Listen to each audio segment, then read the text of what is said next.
Good afternoon, you're watching Lunchtime News on TV1. I'm Sarila Fonseca. Before we head into our stories, first we'll take a look at headlines.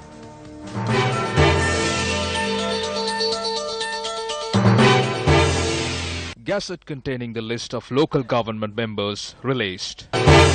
Fire at a purification plant in Galle, 25,000 families affected. 5 Sri Lankan fishermen arrested in Indian waters.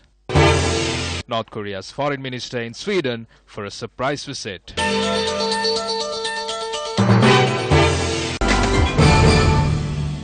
The Gazette containing the list of members elected from the recently held local government election has been published.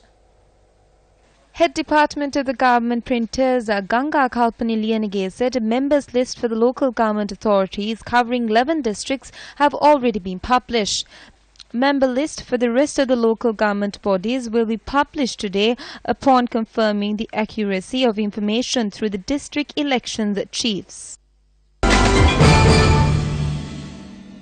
The water supply to over 25,000 families in Galle has been suspended following a fire that erupted at the Vakkavalla main water treatment plant.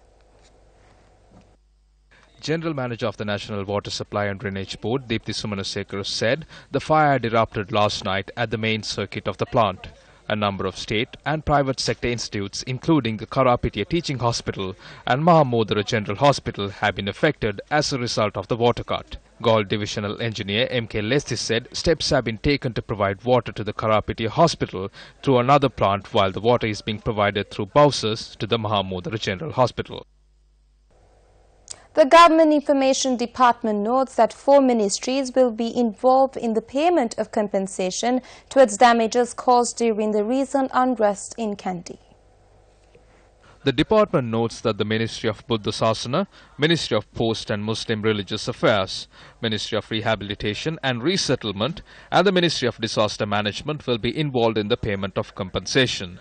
Payment of compensation to Buddhist and Muslim places of worship will be made through the Ministry of Buddha Sasana and the Ministry of Muslim Religious Affairs respectively. Compensation payments in respect of damages caused to properties of the general public will be made through the Ministry of Rehabilitation and Resettlement, while the Ministry of Disaster Management will make a common estimate of the damage caused to pay compensation. The department also noted that Prime Minister Ranil Wickremesinghe had directed that all properties damaged should be fully rehabilitated within 4 months.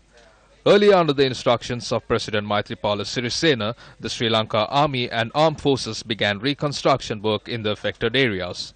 Funds for the project had been allocated to the Presidential Secretariat. The Consumer Affairs Authority says that they will be launching special inspections in line with the festive season. The Consumer Affairs Authority notes that they have deployed officials to all districts in order to carry out inspections ahead of the upcoming Sinhala and Tamil New Year season. Accordingly, wholesale shops and warehouses are to be inspected by officials of the authority. Inspections on retail shops will be carried out from the 1st of April to the 12th. The Consumer Affairs Authority further noted mobile shops also will be inspected. The remains of an individual was discovered in close proximity to the Graceland roundabout in Horana. Police have recovered the remains based on information received to the police emergency unit. The victim was identified as a 62-year-old resident of Labugama, Haltota. The cause of the death is yet to be ascertained, and police are investigating as to whether the victim died of natural causes or was murdered. The magisterial inquiry is to be conducted this afternoon. 5 Sri Lankan fishermen who were involved in illegally fishing activities have been taken into Indian custody. The Fisheries Department said the fishermen residents of Deundara who set out to sea from Trincomalee have been arrested.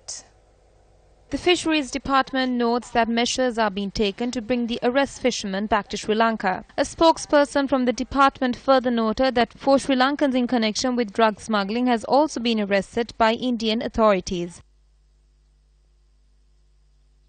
Meanwhile, the Fisheries Department says that the fishermen who set out to sea from Nair Maldives on the 12th of this month are still missing.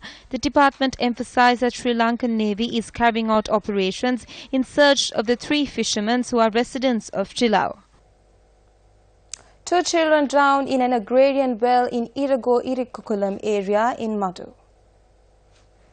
According to the police, the incident had occurred when the children were playing. The victims are aged of 5 and 7 of the same family. The remains of the victims are currently lying at the Manor Hospital. Finally, some sports news. Sri Lanka take on Bangladesh tonight in a virtual semi-finals of the Nidahas Trophy T20 tournament. The winner of today's match will meet India in the finals on Sunday. With rain looming around Colombo, a no result will see Sri Lanka reach the finals as they are placed second in the points table. Shakib Al Hassan's surprise return has boosted Bangladesh, while Sri Lankan coach Chandika Hatrusinghe ahead of the game said if Shakib is not fit, it is a desperate measure. The home side's batting holds the key as Kusal Mendes is in fine form, with the likes of Kusal Pereira, Upul Tharanga, Tisara Pereira and Dasun Shanaka batting around him. Sri Lanka's worries are with the bowling department, and coach Hatrusinghe noted that they are working on it. England will play their first 3 Test series in Sri Lanka in 11 years in October 2018.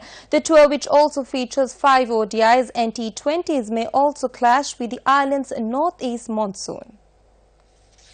The matches will be played in Dambulla, Galle, Kandy and Colombo, with the SSC set to host the only test in Colombo. As it is, the tests set for November are more likely to be affected by rain than the limited overs games, which end by October. The ODI series kicks off the tour on October 10th before the one-off T20 International is played on the 27th of that month. The Test series begins in Galle on November 6th, then moves to Pallekele before the tour finishes up in Colombo. England last played Test in Sri Lanka in early 2012, that 2-match series finishing 1-1. The most recent 3-Test tour of the island was in 2007. Well, this is a wrap of lunchtime news for the day. Do join us again on our afternoon 55s as we bring you the very latest.